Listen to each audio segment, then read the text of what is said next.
Hello and welcome to Productivity, Working Smarter, Not Harder. My name is Brad Karsh. I'm the CEO and founder of JB Training Solutions, and I'm delighted to take you through a little taste, a little teaser of what this program is and what it's all about. So typically the way we deliver it would be anywhere from a 60 to 90-minute session, either virtually or in person. We don't have that much time, so I'm going to take you through just a little snapshot of what this program is. Let's be honest. We can all benefit from a little more productivity. So this is a very popular topic these days. And the goal of this session is really pretty simple. We want to make sure that you are increasing your productivity and efficiency, not just doing more, but doing more of the right things and the smart things. We want to make sure that you're able to get more done in less time. I know it seems a little counterintuitive, but trust me, we've got some ideas. Maybe be content with what you aren't doing, realizing that we can't get it all done. We can't manage time. We talk a lot about time management. Time is what it is. What we can do is manage or be more productive in the time that we are working. And ultimately, the goal is to decrease a little stress and anxiety. The most precious commodity, the most valuable thing in the world is not this yacht that you're looking at right now, but in fact, it's time. And it seems more these days than ever that it's really, really difficult to find the time to get stuff done. We seem to be busier. And if you're thinking that, it's actually not just your imagination. It's true. Oops. I want to paint a little picture of what life is like these days. Get it? Painting a picture. So the average person checks their phone 96 times a day. That is scary when you say it right now in those words. And who knows, maybe some of you do a little more or less. We check our inbox once every 6 minutes. That's pathetic and sad. We spend 4 to 10 hours a week in meetings. Again, I know some of you are saying, I wish I only spent 10 hours a week in meetings. We use 13 different methods to control and manage our time, right? So that could be a Google Calendar. That could be a reminder. That could be setting an alarm for yourself. We have lots and lots going on. And the fact of the matter is, if you have time to eat lunch these days, and often we don't, usually we're working while we're eating lunch, either at our desk or at home. So we've got a lot cooking. This program is packed full of tips, and that's the best way to describe it. We have 8 different categories of time management, and it says 8 tips, but it's 8 categories, each one with a bunch of tips in it. So we're going to throw out, I don't know, probably 20, 30, maybe even 40 ideas on what you can do to manage your time more effectively.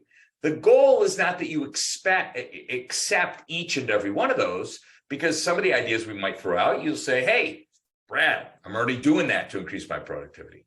Others, you might say, hey, I should be doing that and I'm not. Thank you for the reminder. Some might be things that you just simply can't do at your workplace. But the goal is that you walk out of here from all of these categories and all of these tips with 3, 4, 5, 6 things that you can start doing right away, not to spend more time at work, but to be more productive when you are working. That's the goal. You walk out of here with specific takeaways. And of course, there's always going to be time for questions when we do this real program. Now, we can't go through all 8 categories because we simply don't have, wait for it, time, but I do want to take you through a couple of my favorites. And the first one is actually our 5th tip or 5th category.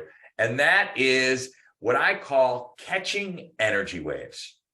And the headline here, it sounds pretty simple, is I'm doing the work that requires the most effort and attention when I'm absolutely freshest and can do it more effectively. So I want you to think for a second, we do this as a fun exercise when we have a group of people, but I want you right now, person who's listening, to think about when during the course of the day are you most productive, right? I've asked this of hundreds and hundreds of people. Everybody's answer is a little bit different. Some do really well actually late at night. Some do well in the afternoon. More people than not, but not everybody, usually says early morning. I'm kind of an early morning person. That's when I happen to be my freshest. So think about when you are most productive. Beginning of the day, right around lunch, before, after, whatever those things are, okay?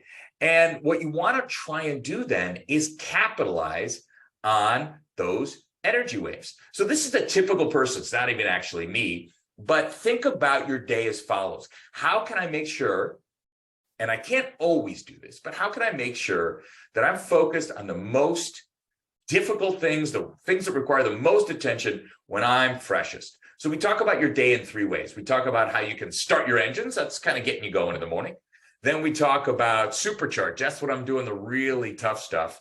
And then times when you maybe shut it down. So this particular person's working hard from 7:30 till about 6. But of course, this is all just an example of how you can think about your day. All right. We want to make sure that during the course of the day, when we do have those lulls, we're doing some more of our drone work. So if I think about me, I do my best work first thing in the morning, right? And if somebody comes up to me, and I don't do so well in the afternoon.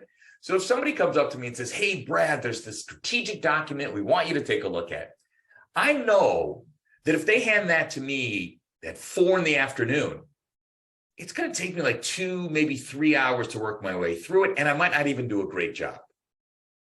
So the first thing I say is, well, when is it due? Say, well, I need your comments by tomorrow at noon. I say, great. I don't even look at it. I set it aside. And then the next morning, the first thing I do is I set aside time to work on that project, because what would have taken me literally 3 hours in the afternoon, late afternoon and early evening, I can get through in 45 minutes first thing in the morning. So what do I do during that time? If I can, that's when I get back to people on email. That's when I'm filling out spreadsheets. That's when I'm doing things that don't require a ton of attention or focus or brain power from me. Now, sometimes someone hands me something at 3 o'clock and says, hey, Brad, it's due at 4 o'clock. And then I just force myself to work through it. But if I have the option, I schedule it. I do my drone work during the lulls. I focus on that challenging stuff in prime time. And I also make sure that I leave time for myself, right? I like, if I can, a 30 to 45 minute break in the middle of the day. Sometimes that's lunch, but I find that I get recharged and I spend a little bit of time thinking about stuff other than work. And that gets me going for the afternoon. All right. So for this particular person, maybe at the beginning of the day, you get there, you spend about 90 minutes, you're planning your day, you've got a staff meeting, you sweep, if you will, your emails. Then from 9 to 2, that 9 to noon, that's when you're really supercharged. You're doing your analysis stuff, you're writing, your think meetings, you're brainstorming. We're going to give you some time for lunch. Look at that. Isn't that nice? And then maybe right after lunch, you still got that sort of post-lunch lull. You return calls, you do research, you check your emails again. And then you do some more high functioning stuff. Again, not to suggest that you're only checking your email twice a day, but you want to make sure that when you're focused, you're really focused, right? And then you spend the last part of your day just doing your cleanups, your to-do list for the next day. Like I said, checking those emails. When we're able to work, when we are most effective, not surprisingly, we are able to be much more productive, right? So that's one tip, catching energy waves. Now, the second tip is near and dear to my heart, procrastination. Any of you procrastinate? I know you do. I'm a terrible procrastinator. Well, I used to be a terrible procrastinator, but I've learned. And for many people, procrastination makes them less effective than they can be, right? Because they're doing all sorts of things other than what's most important. So we ask people why they usually procrastinate and give them a couple different options, right? Usually, people say they don't like it, or usually they say it's too overwhelming, there's too much to do. So I want to give you tips on both those fronts, because to me, those are the most important, right? I don't like it, and I don't get it. I wanted it to rhyme, but what I don't get it means it's really, really big and seems intimidating. So I'm going to give you tips for each one of these. If you don't like it, reward yourself when you do something that you don't like. Quick story. I don't really love writing, but I have written a few books. And when I was writing my most recent book, I would fly a lot. Back in the day, still do a little bit of flying now, but I used to fly a fair bit. Flying is a great time to write because you're kind of stuck on the airplane. But it's also a great time to play Sid Meier's Civilization. And for those of you who don't know, it's kind of one of those dorky PC-based strategy games. Well, old Brad would get on the plane and say, you know what? I've got a 2-hour flight. I'll spend 1 hour playing Civilization and then 1 hour writing. And I'd say 99 out of 99 times, I'd spend 1 hour and 55 minutes playing Civilization. And then right before I was about to land, I said, oh, shoot, I should have been writing. And the entire time I'm playing Civilization, I'm thinking you really should be writing. Now what I did, or to get the book done, is I flip it. So I get on the plane and I say, all right, write for 1 hour, and then you can play your dorky, silly PC game. Think about what the consequences are if you don't get something done. And the consequences aren't like, oh my gosh, someone's going to wrap my knuckles with a ruler. It's more like, what happens if I don't get to do that, right? So maybe you're going to miss family time if you have to spend the whole night working because you're procrastinating. And if you do get it done, maybe you get to go for a walk along the lakefront. So you realize what those consequences are. And sometimes I'll write them down and put them on a Post-it note. Like, if I procrastinate on this, I'm going to miss, family dinner. And I don't want to miss that. And finally, get an accountability pal. So sometimes when I'm working with someone who's got a similar or another deadline, we'll say, all right, let's make a pact. We're going to get this thing done by Wednesday. And if we don't, I don't know, you have to buy the other person lunch or something. But if you work out with someone else, it helps a lot. And if you want to try to avoid procrastination, if you do it with someone else, it helps a lot.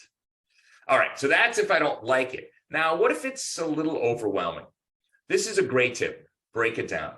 Look at your to-do list right now. There should never be anything on your to-do list that takes longer than 15 minutes. Let's say 90 minutes, right? 15 minutes is pretty short.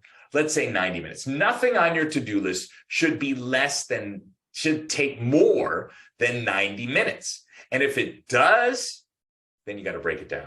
So a lot of times we've got like, oh my God, I think I have to do planning for next year. And in your head, you're like, that's a monstrous project. It's going to take hours and hours and hours. So you look at it on your to-do list and you think, not today. But if instead you just said, write first 3-section outline, which you can do in 90 minutes on your to-do list, then you're like, okay, I got a little bit of time to do that. So break things down and plan it out. If you have something that's due, overwhelming, big project due in a month, what are you going to do at the end of each week leading up to that month? So you break it down into small pieces, each one that has a little date associated with it. And then finally set a timer. Here's what I mean by that. Of all the steps that you ever take in any project in your entire life, you know what step is the hardest? The first step. So again, I'll go back to me. I don't like writing. So when I have to write something, let's say, and I know it might take even 90 minutes, I'm like, I don't want to write for 90 minutes. What I'll say to myself is, Brad, set a timer for 10 minutes. All you have to do is write for 10 minutes. I set the timer, I start writing. Okay, because in my mind, I'm like, I can do anything for 10 minutes. That's not a big deal. And the buzzer goes off after 10 minutes. And 9 out of 10 times, you know what I do? I just keep going. I did the hardest part. I got a little bit into it, and I'm excited about it at that point. 1 out of 10 times, I stop after my 10 minutes. But then when I go pick it back up, I've already thought through it. I've already started it. All right, folks. Bunch of different tips that we packed into a time-focused little taste of this particular program. I hope you enjoyed this. If you're interested in learning more, feel free to reach out. Thanks so much.